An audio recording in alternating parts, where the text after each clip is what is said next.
नमस्कार व्यूअर्स, और आप सब लोग कैसे हैं।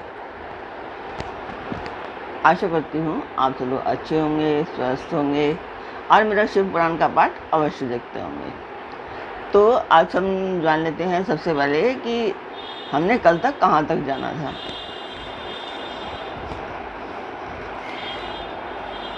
कल तक था कि जो पुरुष मार्गशीर्ष मास में आर्द्रा नक्षत्र होने पर पार्वती सहित मेरा दर्शन करता है अथवा मेरी मूर्ति या लिंग की ही झांकी करता है, ये शिव जी बोल रहे हैं, वह मेरे लिए कार्तिकेय से भी अधिक प्रिय है। उस शुभ दिन को मेरे लिए मेरे दर्शन मात्र से पूरा फल प्राप्त होता है, यानी कि महाशिवरात्रि के दिन को कह रहे हैं। यदि दर्शन के साथ साथ मेरा पूजन भी किया जाए तो इतना अधिक फल प्राप्त होता है कि उसका वाणी के द्वारा वर्णन नहीं किया जा सकता। वहाँ पर मैं लिंग रूप में प्रकट होकर बहुत बड़ा हो गया था, अतः उस लिंग के कारण वह भूतल लिंग स्थान के नाम से प्रसिद्ध हुआ। जगत के लोग इसका दर्शन और पूजन कर सकें, इसके लिए यह अनादि और अंत ज्योतिस्तंभ अथवा ज्योतिर्मय लिंग अत्यंत छोटा हो जाएगा। तो कल तक यहाँ तक था। अब इसके आगे चलते हैं। तो आप जानना चाहेंगे कि ये पाठ मैं क्यों कर रही हूँ। तो मैं ये मंदिर के लिए कर रही हूँ और इसमें आप लोगों का सहयोग चाहती हूँ कि आप लोग सब्सक्राइब करें, लाइक करें और शेयर करें, और अपने परिवार और मित्रगणों को भी सब्सक्राइब एंड शेयर करने के लिए अवश्य कहें। तो जिस मंदिर का मैं वर्णन कर रही हूँ उस मंदिर की मैं वीडियो डालती हूँ, तो आप देखें और मुझे बताएं कि आपको मेरा पाठ कैसा लगता है, शिव पुराण आपको कैसा लग रहा है, सब बताएं आप।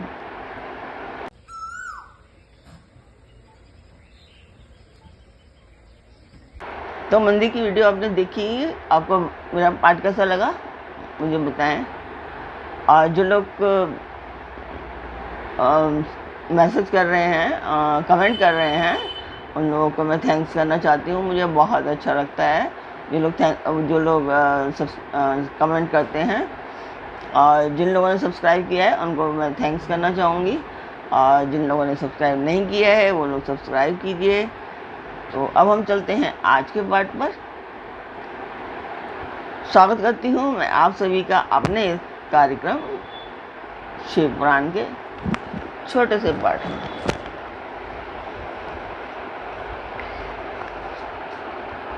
तो इसके लिए यह अनादि और अनंत ज्योतिस्तंभ अथवा ज्योतिर्मय लिंग अत्यंत छोटा हो जाएगा।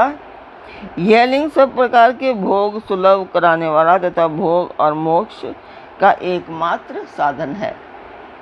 इसका दर्शन, स्पर्श और ध्यान किया जाए तो यह प्राणियों को जन्म और मृत्यु के कष्ट से छुड़ाने वाला है। अग्नि के पहाड़ जैसा जो ये शिवलिंग यहाँ प्रकट हुआ है, इसके कारण यह स्थान अरुणाचल नाम से प्रसिद्ध होगा। यहाँ अनेक प्रकार के बड़े बड़े तीर्थ प्रकट होंगे। इस स्थान में निवास करने या मरने से जीवों का मोक्ष तक हो जाएगा। मेरे दो रूप हैं, सकल और निष्कल। दूसरे किसी के ऐसे रूप नहीं हैं। पहले मैं स्तंभ रूप में प्रकट हुआ, फिर अपने साक्षात रूप में। ब्रह्म भाव मेरा निष्कल रूप है और महेश्वर भाव सकल रूप, ये दोनों मेरे ही सिद्ध रूप हैं। मैं ही परम ब्रह्म परमात्मा हूँ। कला युक्त और अकल मेरे ही स्वरूप हैं। ब्रह्म रूप होने के कारण मैं ईश्वर भी हूँ। जीवों पर अनुग्रह करना मेरा कार्य है। ब्रह्मा और केशव मैं सबसे बृहद और जगत की वृद्धि करने वाला होने के कारण ब्रह्म कहलाता हूँ। सर्वत्र समरूप से स्थित और व्यापक होने से मैं ही सबकी आत्मा हूँ। सर्ग से लेकर अनुग्रह तक आत्मा या ईश्वर से भिन्न जो जगत संबंधी 5 कृत्य हैं वे सदा मेरे ही हैं। मेरे अतिरिक्त दूसरा किसी के नहीं है, क्योंकि मैं ही सबका ईश्वर हूँ। पहले मेरी ब्रह्म रूपता का बोध कराने के लिए निष्कल लिंग प्रकट हुआ था, फिर अज्ञात ईश्वर तत्व का साक्षात्कार कराने के निमित्त मैं साक्षात जगदीश्वर की सकल रूप में तत्काल प्रकट हो गया। अतः मुझ में जो ईश्वरत्व है उसे ही मेरा सकल रूप जानना चाहिए तथा जो ये मेरा निष्कल स्तंभ है वह मेरे ब्रह्म स्वरूप का बोध कराने वाला है। यह मेरा ही लिंग है, मतलब कि चिन्ह है।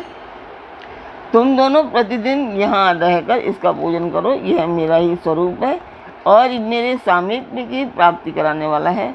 लिंग और लिंगी में नित्य अभेद होने के कारण मेरे इस लिंग का महान पुरुषों को भी पूजन करना चाहिए।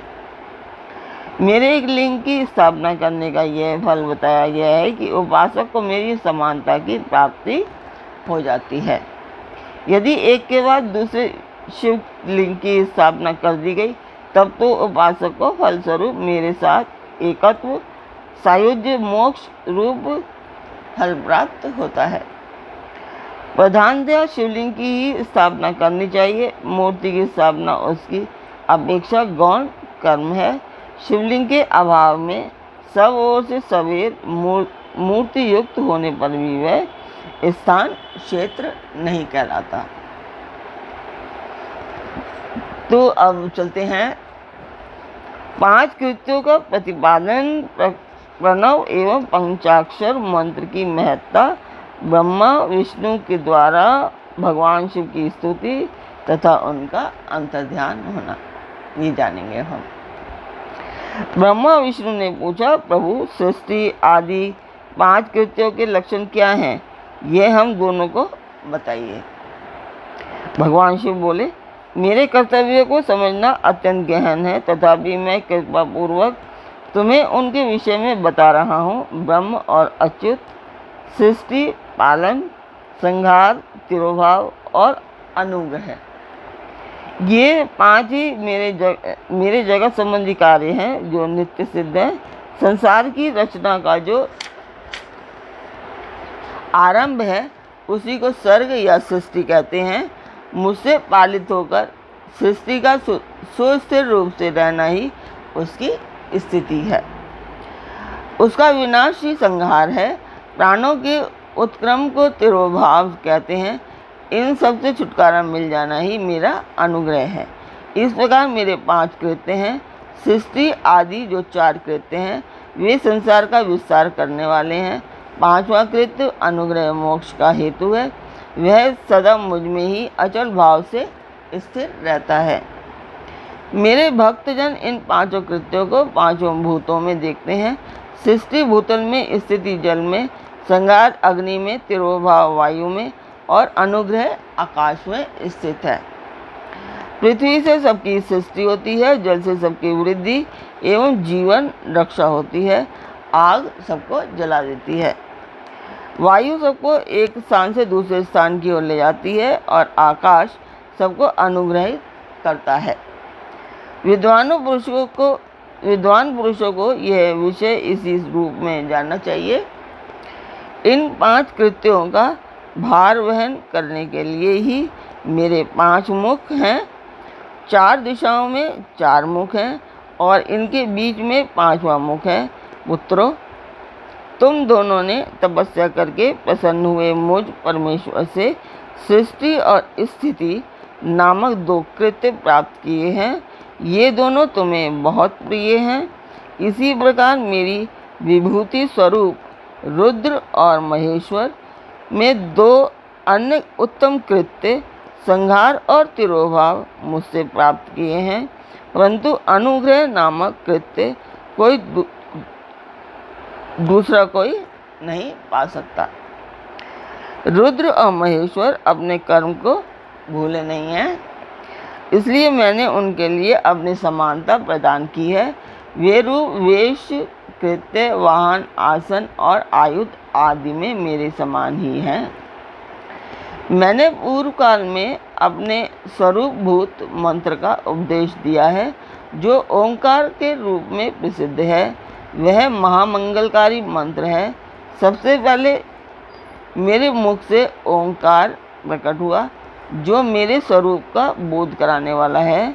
ओंकार वाचक है और मैं वाच्य हूँ। यह मंत्र मेरा स्वरूप है। प्रतिदिन ओंकार का निरंतर स्मरण करने से मेरा ही सदा स्मरण होता है। तो आज का पाठ हम यहीं पर पूर्ण करते हैं। कल फिर मिलेंगे एक नए पाठ में, एक नई उमंग, एक नई तरंग के साथ। तब तक के लिए आज्ञा दीजिए। तो ओम नमः शिवाय।